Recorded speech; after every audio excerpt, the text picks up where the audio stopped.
Um, Yes, go ahead. sure. Good evening, everybody.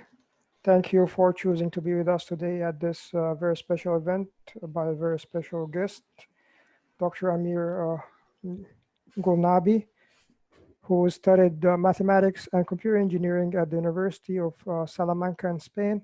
After completing 4 years of coursework, he transferred to Montclair State University at New Jersey, where he graduated with Bachelor of Science in Mathematics in 2007. Thereafter, he started his graduate study at the Thayer School of Engineering at Dartmouth College. In 2012, he completed his PhD degree in biomedical engineering and joined the pulmonary imaging and bioengineering laboratory at Massachusetts General Hospital and Harvard Medical School. Over the past few years, he has been with the Department of Mathematical Science at Montclair State University. Dr. Golnabi has track record of peer-reviewed publication, conference presentations, and awards, including a featured articles in the September 2019 issue of in 2019 issue of the IEEE transaction on biomedical engineering, the Sylvia Sorkin Greenfield Award for Best Paper published in Medical Physics in 2013, and the groundbreaking study entitled Triponderal Mass Index versus Body Mass Index in Estimating Body Fat During Adolescence, which was published in the Journal of American Medical Association Pediatrics. He was also a recipient of the prestigious IEEE Microwave Theory and Technique Society Graduate Fellowship for Medical Applications in 2010. Dr. Golnabi's research interests include mathematical modeling, numerical methods, medical image processing, and undergraduate mathematics education. He holds a patent in system and method for collection and use of magnetic resonance data and microwave data to identify boundaries of interest. He currently is a co-PI on an NSF-funded project entitled Adjunct Mathematics Instructor Resources and Support, Improving Undergraduate Pre-Calculus Teaching and Learning Experience. Dr. Golnabi is very passionate about education and teaching, and teaches a variety of low and upper level mathematics courses. He is also interested in implementing novel techniques to engage students in classroom, promoting deep learning and improving student learning experience through shifting the pedagogical practices. So, Dr. Amir, thank you for accepting our invitation, and you can have the mic. Thank you very much. Thank you, Khalid. Good afternoon, everyone. I wish we were not in this situation and we would be able to meet in person running this workshop, but we will try our best to make it as interactive as possible. So before we start, I would like to go around, if I can ask the host to unmute the participants one by one. Maybe you want to call them and unmute them so they can, first of all, introduce themselves. I would like to know the degree that you are pursuing, and then how far you are, from finishing. Sometimes that's a little bit unknown, but as best as you can, if you can tell us when you are graduating, and also if you are interested in an academic job position afterwards. If that's a yes, if you know specifically, for example, if you're interested in doing a postdoc, or if you want to apply for a faculty position or any other positions that you might be interested. Again, I would like to get the sense of from the audience. So if you could please start going around. Hi, Dr. Amir. This is Anirban here. So I am the host. Let me start with myself. So I'm doing my master's in computer science, and I'll be graduating by June 2020. So next month, probably.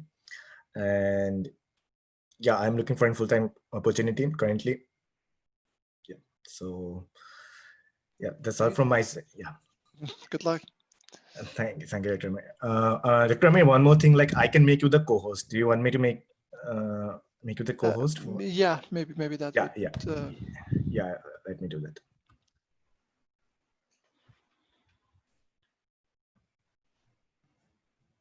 Yeah, so you are now the co-host. Okay, great. So, yeah. Denisa, can you go ahead? Hello, I'm Denisa. I'm a PhD student in computer science as well. And I'm approximately 1 year from finishing my PhD. And I am interested in an academic position, be it a postdoc or being a professor later on. So I just want to know a little bit more about the process, because this is a recent development. Up until now, I thought I wanted to go to industry, but now I'm seriously considering academia. Nice, nice, great. Khalid?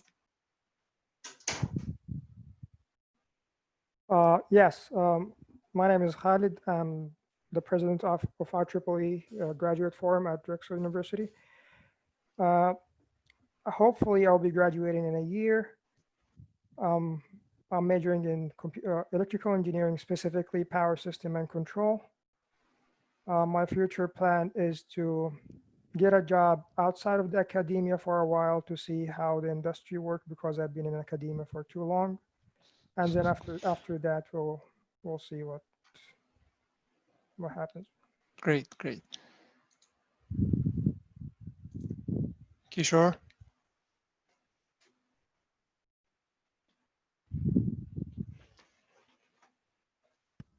Yeah, hi.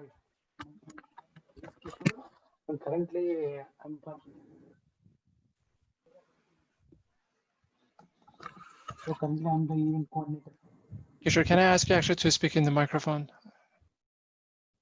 Sorry, is it not audible? I'm having a difficulty hearing you.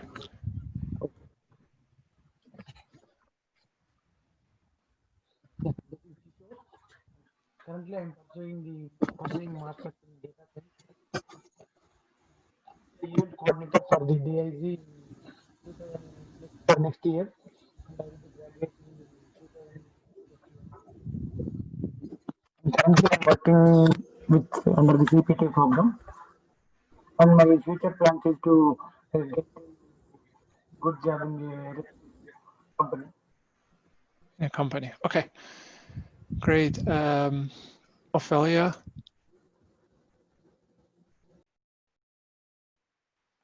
Hi, everyone. My name is Ophelia Wells. I'm doing my PhD in electrical engineering, and I'll be hopefully finished in about 1.5 years. I'm really just interested in kind of getting some tips and negotiating positions in general. Nice. Patrick? Hello, I'm Prateek. I'm a first-year PhD student in electrical engineering. I'm still trying to figure out whether I'm going to be in an industry or an academic position. Nice. I'm sorry, I mispronounced your name. No problem. Ravi? Hello everyone, my name is Ravi. Currently I'm pursuing Masters in Information System, and in the next month I'm graduating and I'm looking for full-time opportunities. Nice, good luck. Thank you. Tanika? Hello everyone, my name is Tanika. I'm a first-year master's student at Drexel University, majoring in bioengineering. Currently, I'm looking for a graduate co-op, but after graduating in June 2021, I'll be looking for full-time opportunities. So thank you. Great. Ticho? Hi everyone, my name is Tijo Joseph. Actually, I work as a full-time as a product engineer. I do my master's in electrical engineering in part-time. Hopefully, I'm planning to graduate on 2021. So I joined this meeting to know more about how to negotiate a job offer and etc. Very nice. Yulia?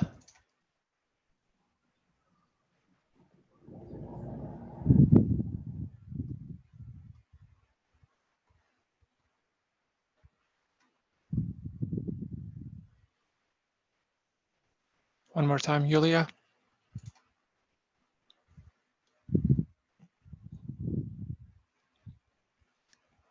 Okay, maybe she cannot join us using her microphone. Anyone else that I missed? I think I went through the list. I believe so. You?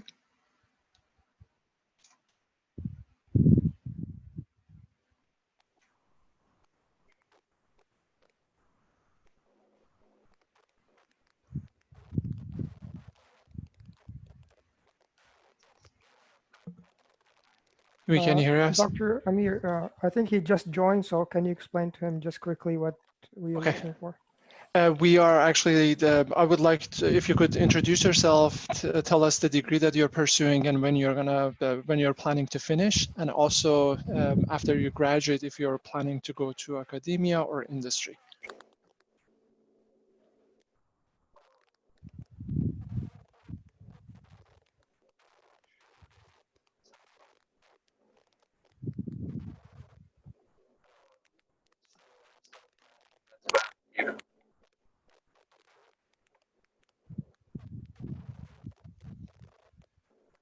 Okay, I'm having a hard time hearing him as well.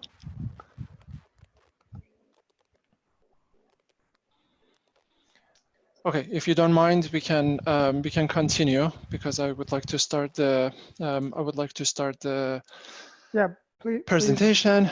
Please yes. go ahead. So some of you mentioned that you're interested in an academic position, and some of you are interested in going into industry and maybe to come back to academia. Hopefully the presentation, the workshop that we have today is going to be useful, not just for academic position, but also in general for job negotiation. Because I think a lot of these principles that would, they would apply for other positions as well. But of course, the focus of the workshop today, as you know, it's on the negotiating academic job offers. So sometimes before you get an offer, you're asked, to provide information regarding your needs, such as setting up your lab, what type of a space you need, startup package, and sometimes that's the case, sometimes it's not. But it's something to consider that if an interview goes well and you're expecting to hear back from them, you need to be ready because they might ask you for that input before extending an offer. The offer could be verbal, and sometimes you actually get a verbal offer first, and then you get it in writing. But remember, you should always wait until you have an offer in writing before you negotiate anything. Typically, the chair of the department, if you're interested in a faculty position, the chair of the department will reach out and say, you can say that we are really interested in, you joining us. Soon the dean, for example, is going to contact you with an offer. So that's an official offer. You always need to wait until you have something in written. As I said, the offer typically comes from the dean, sometimes the department chair, or occasionally from HR. But my experience is that especially for the faculty positions, they come from the dean. And the best time to negotiate is after the offer is made, but before, of course, you have accepted it. Once you accept the offers, it might be difficult to change the terms. And remember, an offer is not a done deal until the paperwork is signed and finalized by both ends, you and also by them.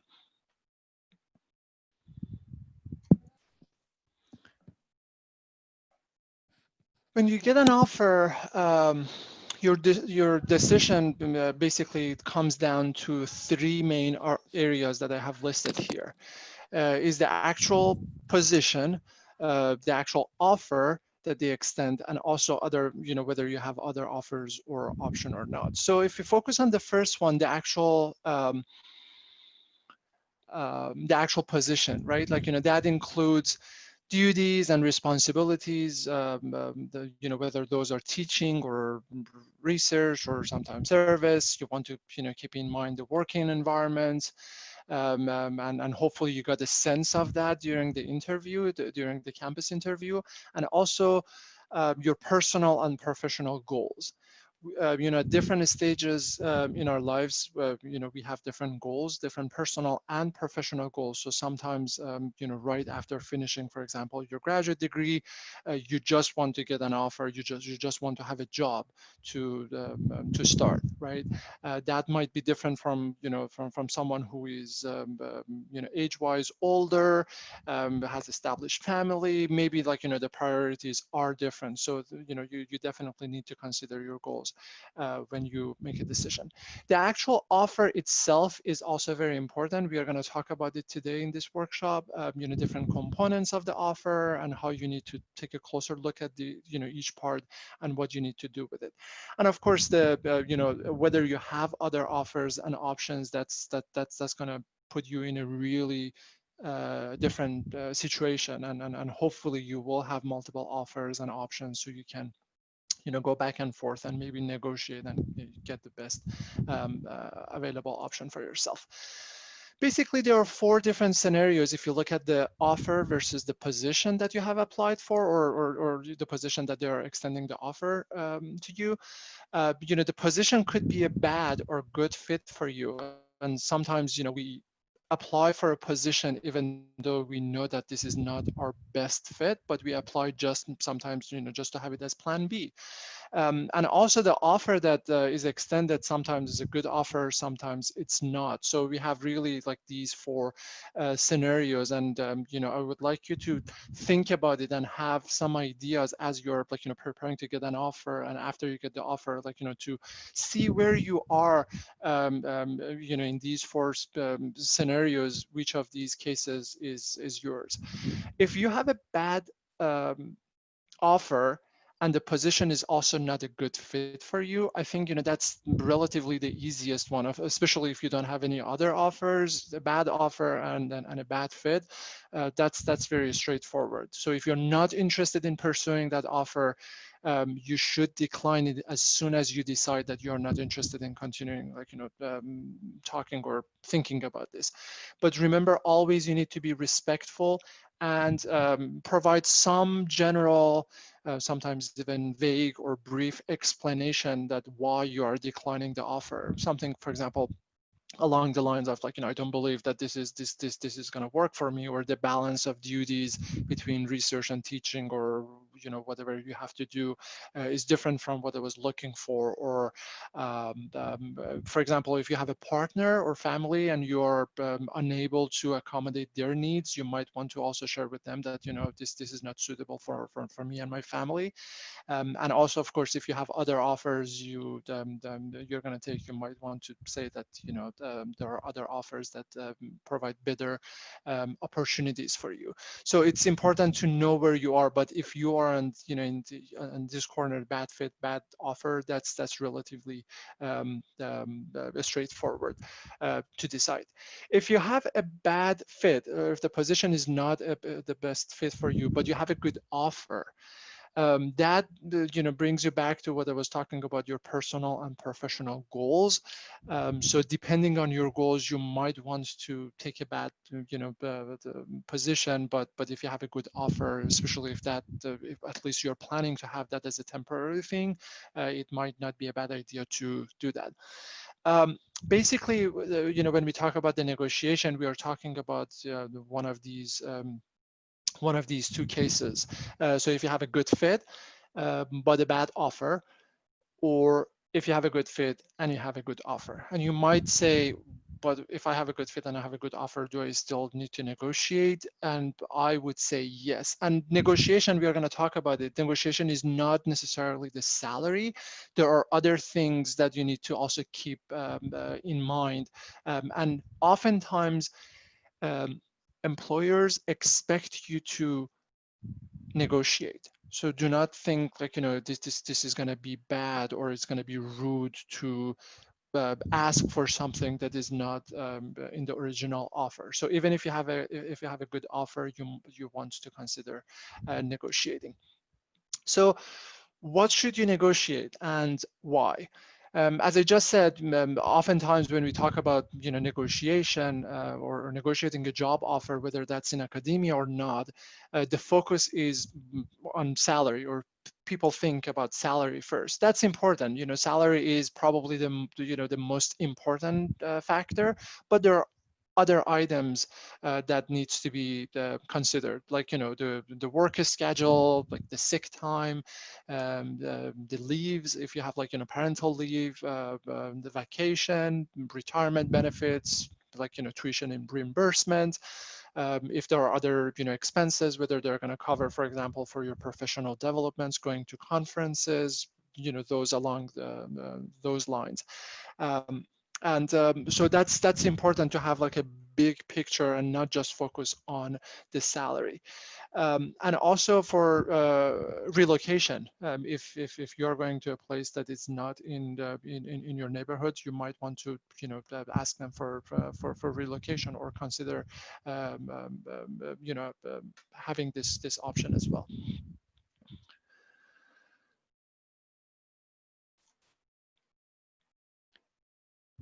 So there are some basic principles for negotiation. So I think it's useful to keep in mind. Again, this is in general. It's not just for academic position, but you need to be prepared, and you need to prepare thoroughly first. You need to act respectfully all the time during the process, and then because there's gonna we are gonna have back and forth, it's very important to respond accordingly, and of course in a timely manner. So the first one, preparing for for getting the job offer. You need to research yourself. You need to know your priorities. The most important probably of those priorities is that, for example, like how is this institution working for me? Is this like a place I want to be? And you got a sense of this when you did the interview. Is this institution going to let me be my, do my best in terms of whether that's research or teaching? Where do you want to live? The location is very important. If you're not fan of warm weather, and then this institution is in Florida, you might want to think about it twice, right? Or vice versa. If you're in New England, you have an offer in New England and you don't like cold. So those are important factors to keep in mind, especially if a position is a tenure track position, because the hope is that it's going to be more permanent. Also, what's your financial situation? If you, are you going to just accept an offer because you want to have a job, or do you need more job security, and because you're, for example, supporting your family, you want to have a better salary? So those are things also to keep in mind. And also very important, if you have a partner or family member who is just gonna be with you, it's like, that's an important decision. Are they able to find a job, or are you gonna ask the institution actually to help you finding a position for your partner as well? So knowing your priorities, as I said, it is very, very important. And also learning about the position, right? It's like, what is the mission of the institution? What resources they have available? What's the culture? Again, hopefully you got a good sense of this during the interview. Those are really important key aspects that you want to get when you're doing the interviews. You want to get a sense of the culture, the environments, the feeling, are they supportive of each other? And always look for clues when you're visiting a department. Always look for clues that show that the department is working well, or there are a lot of conflicts among the members of the department. So you need to keep that also in mind. It would be also useful to have a point of comparison. So if you can get in touch with anyone in the institution, maybe people who were on the search committee, you want to reach out to them and say, hey, I got this offer from your institution. If you remember me from the interview, I would like to ask you about X, Y, Z. So you have a point of comparison if they're willing to share with you their initial salary when they started, or sometimes the startup package that they got or any of the benefits that they negotiated. So that's important. You want to do that in advance before you start the negotiation process, so you have done your homework first.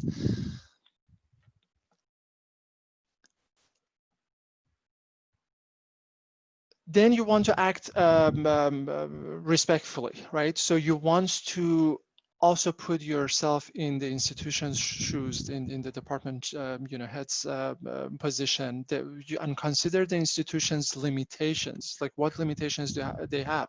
Of course, we would like to have a lot of, to increase our salaries and have a lot of benefits and a bigger startup package, but maybe that's not possible. So you have to be mindful of that. And also, as you're negotiating, always keep thinking about proposing win-win solutions. So if it's something that is going to just benefit you, why would they want to do that? But if you can propose to them something that is going to be a win for you, but also is going to be a win for them, it's going to be very useful. And we will talk about this a little bit more later on. And also, because this is going to be back and forth, you want to respond accordingly. And you need to have 3 possible criteria in your mind, right? Based on the offer and the counter offer that you propose, and then they offer you something maybe new, what is the condition that you're going to say, no way, I'm going to accept this, right? Like, what is basically your bottom line, and say, no, I'm not going to accept anything less than this. And it's not necessarily, when I say, less than this, I'm not necessarily talking about salary, but I'm talking about other factors too. Remember, for example, I talked about about vacation, for example. Are you willing to go to a company or an institution that that doesn't offer you more than like a week of vacation? Is that going to break the deal or not? So have that minimum requirements in different categories, of course, because it's not just one factor. Also, what could be acceptable for you, and of course, what's going to be ideal. So you always want to aim for what is ideal for you when you are making the counter offer, but also you need to know what is going to be acceptable so you can still live with it. So different negotiation strategies are needed for different types of academic positions. So it's very important to also keep in mind that you're not going to do the same thing for all positions that you're applying to. So for example, if you, postdocs are great. I did my postdocs for 2 years. Right after finishing my PhD, there are temporary positions. You have an opportunity to establish yourself as an independent researcher, because when you're a PhD student, you oftentimes do basically what your mentor, what your the project PI tells you, but you want to establish yourself as an independent researcher. You want to boost your publication records, before applying maybe for a faculty position. So postdocs are really great opportunities, but they're temporary position. 1, 2, oftentimes, most of the time, actually, they are really not well paid. So because of that, you just need to keep in mind for how long you want to do that. When I started my postdoc, I knew that I didn't want to do it more than maybe 2 or maximum 3 years. We were living in Boston, we had family, and I knew that I didn't want to do that for a long time.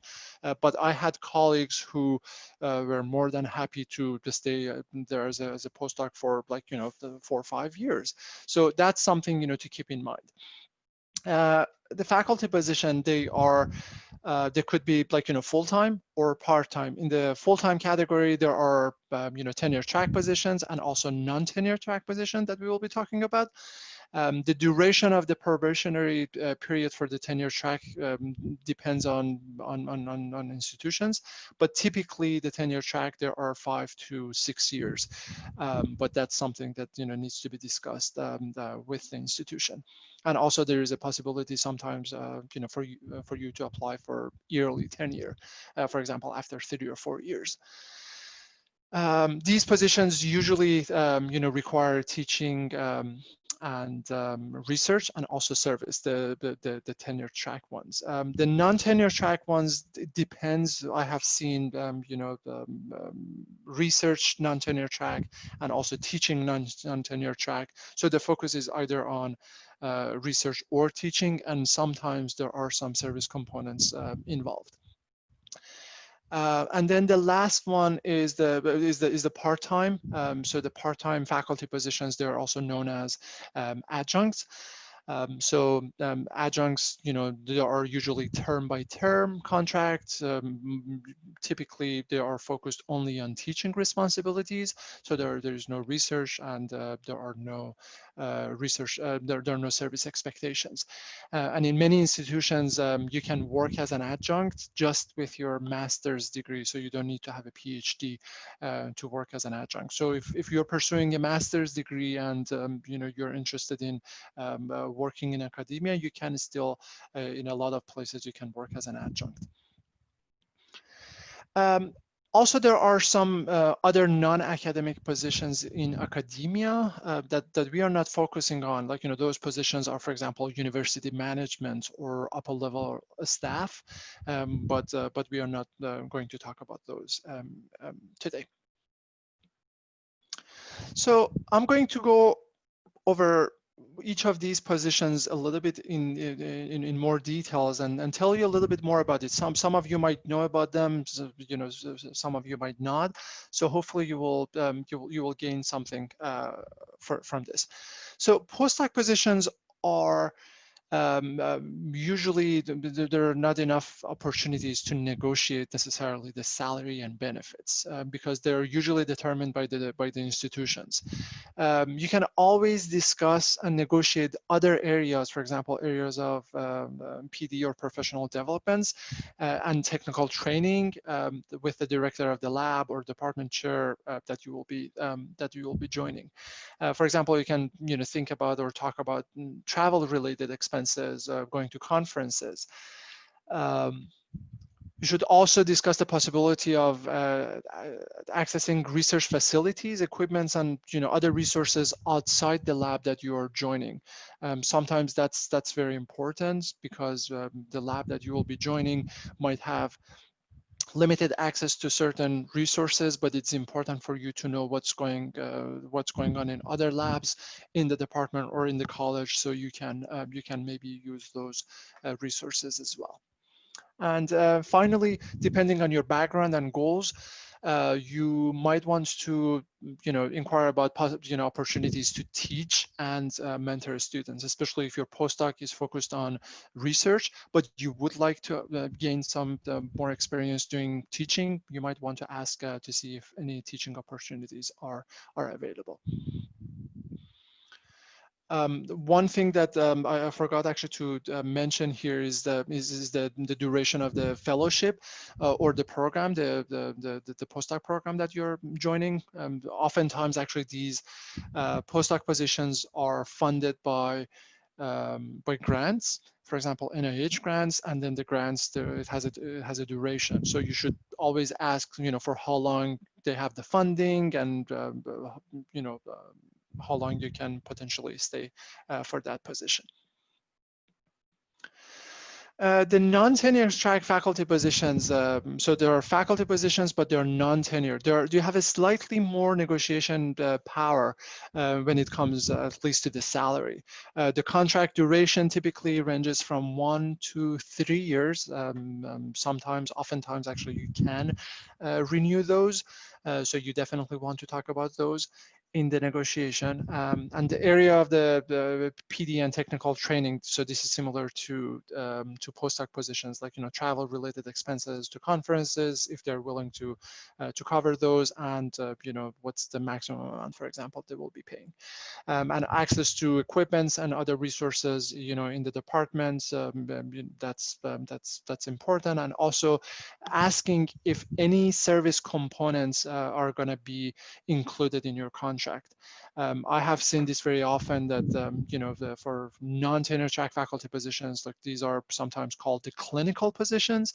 You know, you have a lot of teaching load, but then you start getting more and more requests to do also service, and service, you know, could include, you know, student advising and other components. So you definitely want to ask about those as well. Okay, so tenure track faculty position, we're gonna, you know, want to spend a little bit more time on this because I think it's just because of the nature of these type of positions, there are more, your goal is to become tenure in an institution if you have one of these positions, and if you get tenure, you want, like, you know, the goal is that to stay, you know, to stay in that institution for a longer period. So there are important factors to keep in mind as you consider these positions, like the type of institutions, especially when you are thinking about negotiating. You know, they're different. If you are joining private institutions versus a public one, they're going to be very, very different. The culture is very, very different. You know, the budget that they have is very, very different. Also expectations. Whether you're joining a college or university, that is going to be that's going to be also very different environments. The size of the department, the size of the university, the student population, you know, joining a small college versus a big university, that's going to be very, very different, the way that you will be working in there. And whether the institution focuses on research or teaching. So joining an R1 or R2 institution is very different from joining a, you know, college where the focus is on teaching. So you need to definitely keep that in mind as you're doing the negotiation. Sometimes some salary guides are available. Sometimes, you know, on the university's website and on the HR website. Sometimes there are some guidelines, but they are not publicly available. But you can always ask. You can ask, you know, the dean. You can ask, you know, some of the colleagues in the department or HR. If the institution actually is unionized, oftentimes they do have salary guides, so you might want to also search for that. And that's an important factor. If there's a union, you might want to, you know, check with the union or look at their website, some of the resources they have available, and the expectations that you they will have from you for tenure track positions. That's very, very important. You definitely want to know that in advance and comply with it as you go through the process. And knowing the budget constraints that university has, especially public or private, that's gonna play an important role. So when you are discussing the offer, or when you're negotiating, so I listed here a couple of important components that you need to keep in mind. The first one, the most important one probably, is the annual salary. You need to know if the contract is 9, 10, or 12-month employments. A lot of faculty positions, the tenure track faculty positions, they are 9 or 10 if the focus is on teaching. But if you're basically doing mainly research, your contract might be a 12-month contract. So that's important because you want to, you know, this is going to determine whether you're going to have additional salaries or not, or if you can apply for additional salaries. Can you do consulting, for example, if you're doing 9 months the working at an institutions, you know, the rest of the 3 months, can you do consulting, or are there any other opportunities for summer teaching or summer pay or any grants, internal grants that you can apply for? So it's very important. And also it's important to know the source of your salary. You might have heard this term soft money, that, you know, this faculty is on soft money. Basically means this faculty is bringing you know, their own money by applying for grants. So if they cannot bring a grant, if they don't have any external funding, you know, they're not going to have a salary. So they have to bring their own salary. In some other institutions, actually, your salary is guaranteed. It doesn't depend on the grants that you have, but that's a very important conversation to have, and hopefully you have had that conversation during the interview.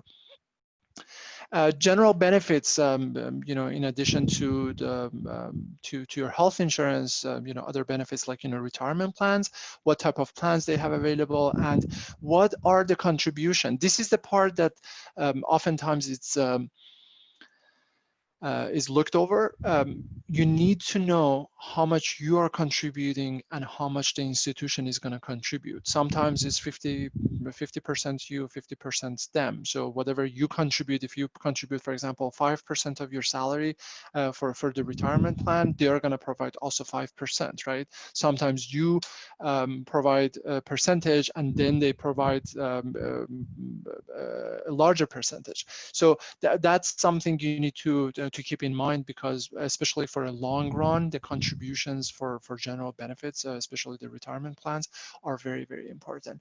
We talked about this, the sick time, family leave, you know, the leave of absence, especially for the tenure track faculty positions, the sabbatical leave.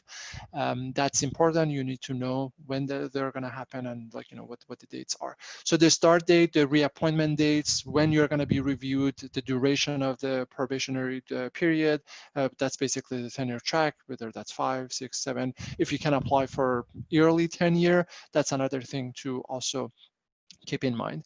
Relocation, very important, and other PD reimbursements, very similar to the other type of positions that we talked about.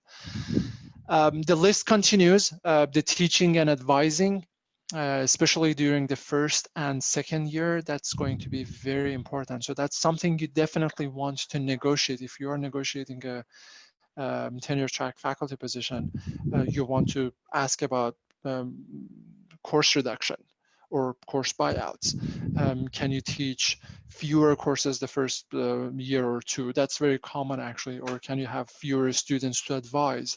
That's going to be very beneficial, because at the beginning you have to get familiar with the culture of the department. There's a lot of things you need to learn, and it's very helpful if the teaching load is reduced, and also the advising load. The resources for research related activities, like, you know, what type of a lab you're going to get, the equipments you need, if you need the students, you know, what type of students you're going to get, who is going to pay for them.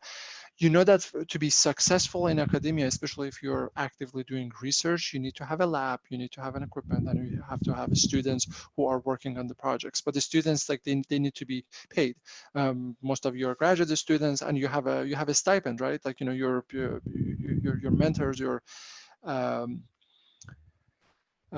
project PIs are they have grants, so they are paying you. So having that those resources is important, and sometimes universities are willing to pay, at least during some period of time, they're willing to pay for these research related activities.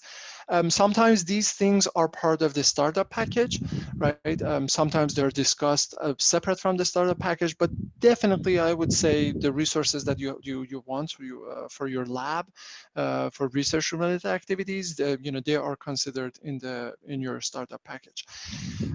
What I would like to mention here for the startup package is that you consider what are the right resources or like ideal resources that you would like to have, whether that's equipments, you know, lab space, students, etc. Also, have your, like, you know, what is enough? What is going to be you know, the minimum you need to be able to be effectively advancing your research projects. So oftentimes actually those two are different. So of course, again, you want to apply and ask for the ideal case, but you need to know what is going to be the minimum you can live with. The service expectation, so we talked about teaching and research, but also service is important. Oftentimes for tenure track faculty positions, you are evaluated, you're reviewed, 40% research, 40%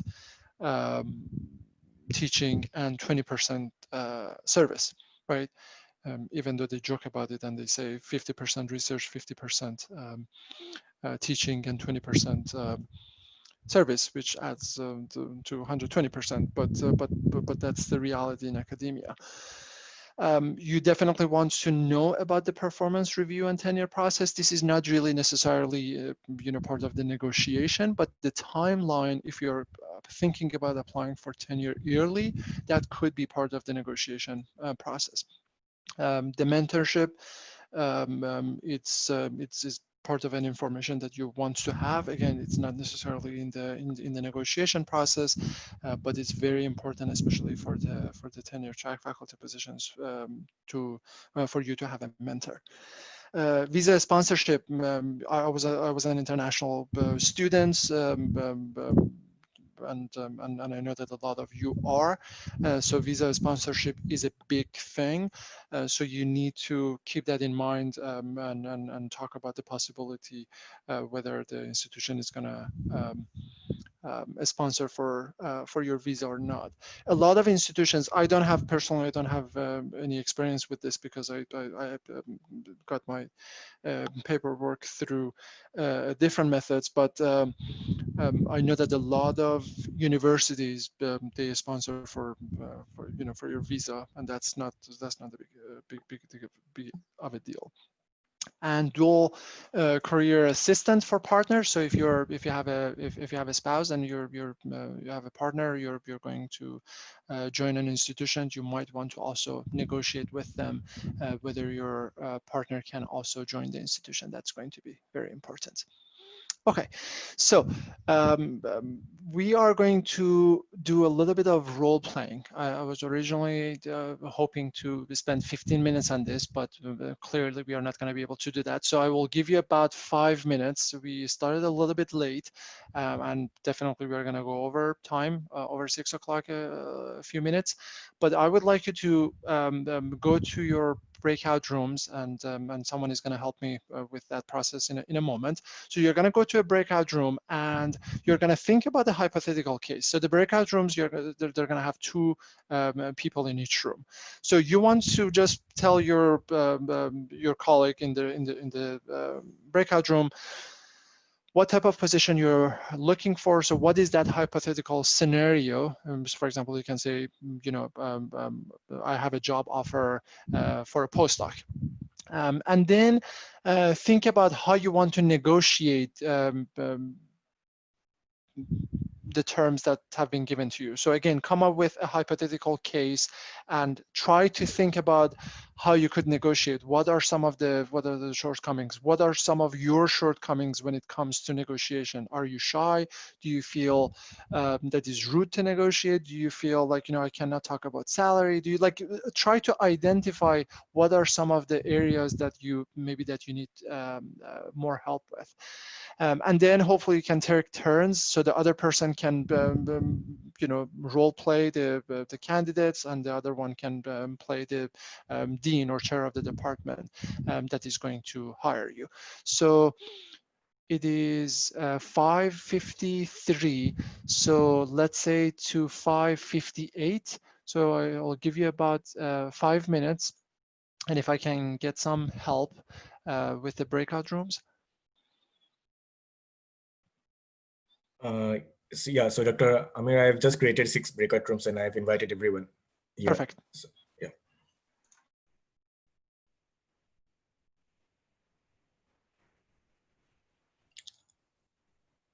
So I think all the participants would have got some requests. Can you accept those requests? I could see most of them have accepted it.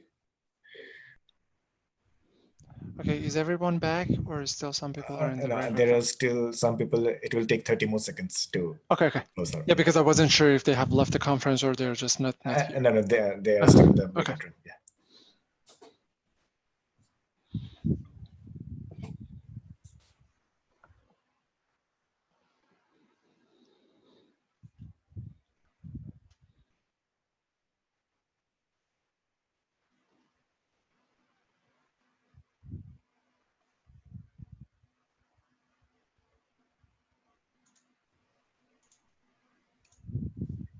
Yeah, so I think everyone is back here.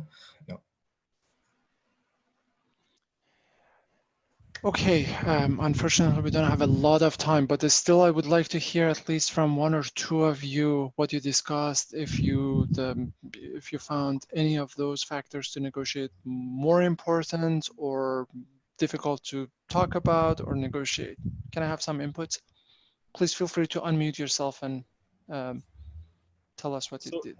here I had like Avnish this side. So I was being paired up with Danisha here, and she had a question regarding the postdoc and research scientists and which one to choose in what situation. So can you just please brief over that in terms of perks and incentives being offered to research scientist or the postdoc? I'm not sure if I understand. I understood the question. So, what's the difference between the postdoc or research scientist? You're saying? Yeah, in terms of pay and other stuff. So, Danisha, if you would like to just jump in here and share your question. Yeah, so I wanted to clarify a few things regarding, well, first of all, what position should one go for in terms of a non-faculty, a non-tenure track faculty position versus a postdoc versus a research scientist position that's offered by a university?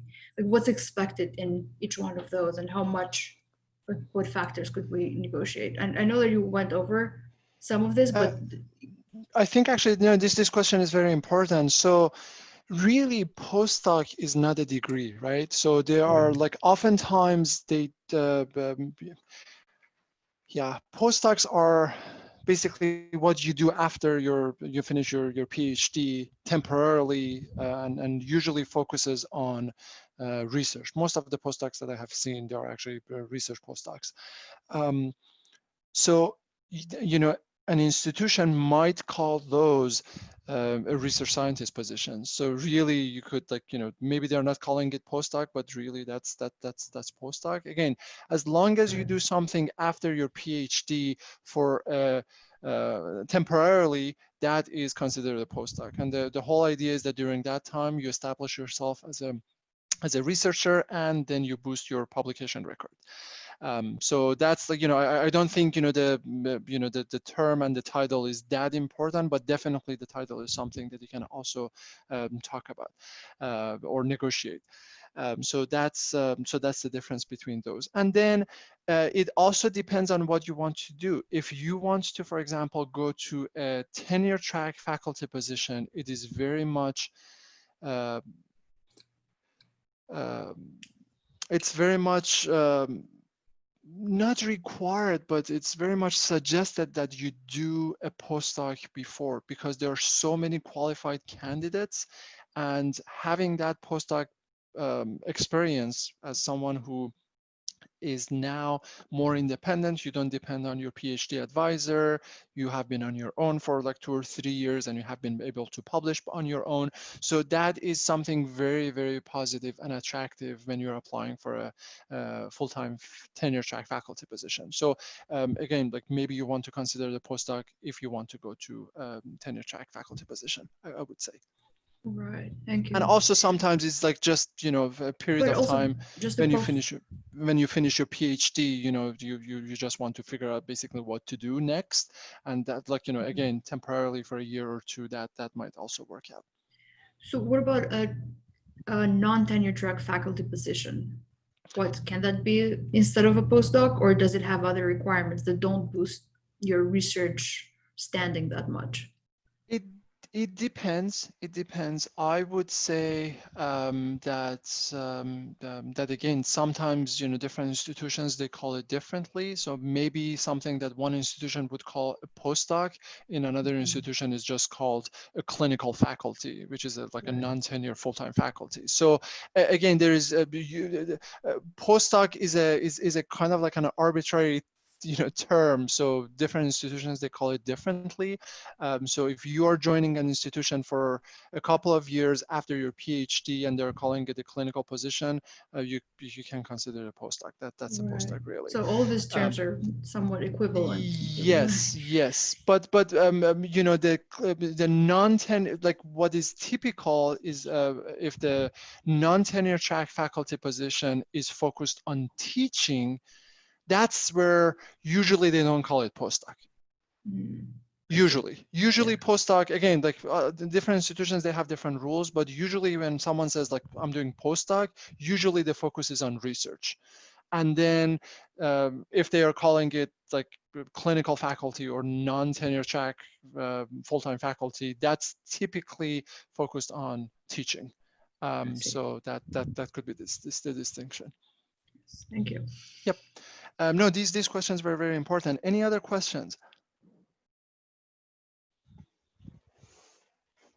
Okay, so quickly, I just I mentioned these. We have already talked about them, but some important consideration during the negotiation. Start by always stating and showing that you are very enthusiastic about the position and about the opportunity. Summarize the part of the offer that you find acceptable first, right? Like you want to be positive, right? Say like, oh, this is great. You offer this and that, and I appreciate that. Know your value. Know why they want to hire you, and then you can always leverage on that and say, I will bring XYZ to the department and you want to pay me more and you want to give me a lab and you want to do all these great things that I want because of what I'm bringing to your institution and what I can do for you. So always, know your value and show that.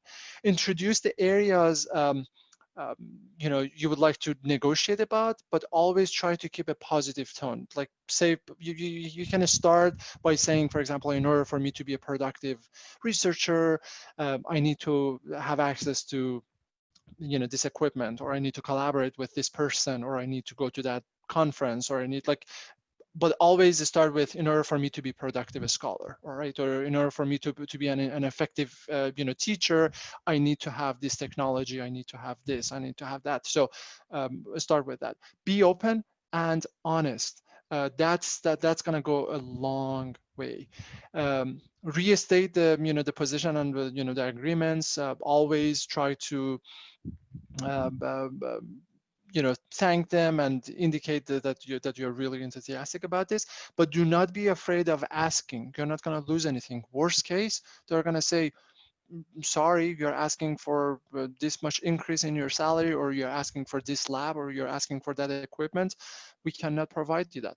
That's fine. That's the worst case. They're not going to say, oh, you ask for that that increase, we are going to actually take our offer back and we are not going to offer you anything. No, they have already offered you something, so you can always ask for more. Worst case scenario, they say no more, and you're going to be left with what was originally offered. But you don't want to be too off, so you have to be reasonable in there. And always you want to be professional, regardless of what they have offered you. Even if the offer is ridiculous, you want to be professional and negotiate professionally. And whether you accept the the offer or not, you always want to be professional. You don't want to burn bridges behind you, especially in academia. It's a really small world, so people are going to know about what you have done. So here are some useful resources, and I'm happy actually to set the PDF of this presentation for you. But you can check these websites. You can get a sense of the the faculty salary information and other compensations, and of course you can always go to like Glassdoor, PayScale, Google for other resources that you might want. So with that, I would be happy to answer any questions you may have.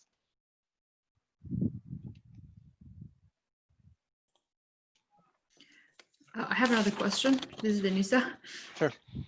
So how can, I know that you mentioned asking someone else about their salary. Well, I'm not from the US originally, and back in my country, people can freely ask about salary. Like it's a very open information, but I know that here it's not. So I struggle a little bit with the line, and that just normally don't ask at all? When is it considered okay versus rude in this context? Yeah, I would say it's rude to ask like, okay, how much are you getting paid? But if Right. someone comes to me and says, hey, when you started this position, who knows how many years ago, what was the ballpark of your like a starting salary? Like, you know, something like that. Like, you know, what was the ballpark? Or yeah, I would say that's not very unprofessional or rude. If you ask for a ballpark plus you're not asking about their current ones, there's a current salary, it's about something, you know, in the past. And then you explain because, you know, you want to be successful in you know, in this negotiation and see if they could help you. But also you want to approach people strategically. You don't want to just go blindly and ask everyone that. So maybe if you see that you have made a connection with someone in the department when you did the, you know, the interview or when you did the visit, and you know, they were supportive, or they told you like, you know, if you have any question, they gave you even like, you know, their personal email address and say like, if you have any questions, feel free to ask me. I mean, you can ask them. I don't think it's too off. But also I would say try to exhaust other resources before going to a person and ask them directly about you know, their previous salary. Like maybe you want to see you know, if any available data is out there, you know, if there are some salary guides, for example, that you could access. I see. Thanks again. Yep. Hello, Dr. Ami. Yes.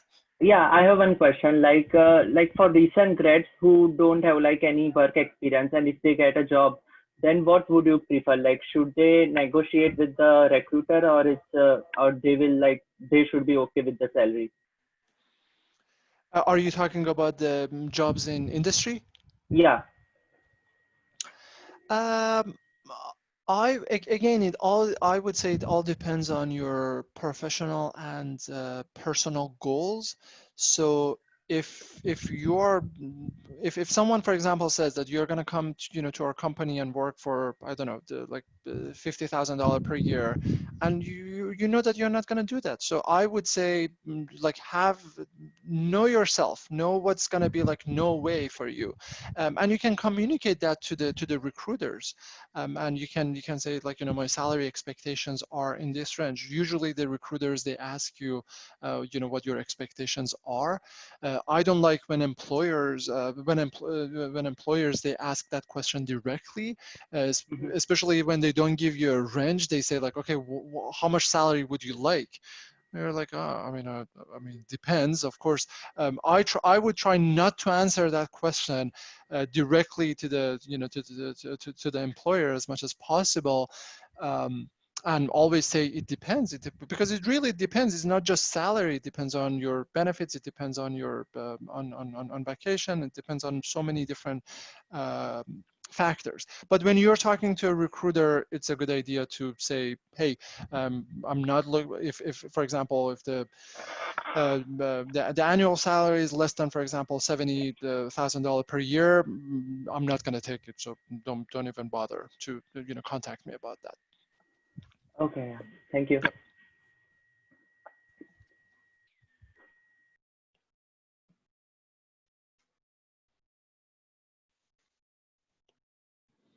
Any other questions?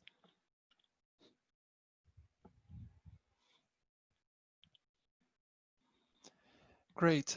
So here's my email address. So if you need anything, feel free to email me. And as I said, I will be happy to send you a PDF version of this presentation in case you would like to. Yeah, that would be actually grateful if you, great if you can send us a PDF version. And also, this presentation is recorded, so we hope that you give us the permission to put it up at least for a while on our channel. Absolutely, sure. If it's going to help someone, why not? All right, thanks. Great. Okay, everyone, stay safe and well, and let me know if you have any questions. All right, thank you for your time, and that was very helpful, and I hope to see you in a different event. Thank you.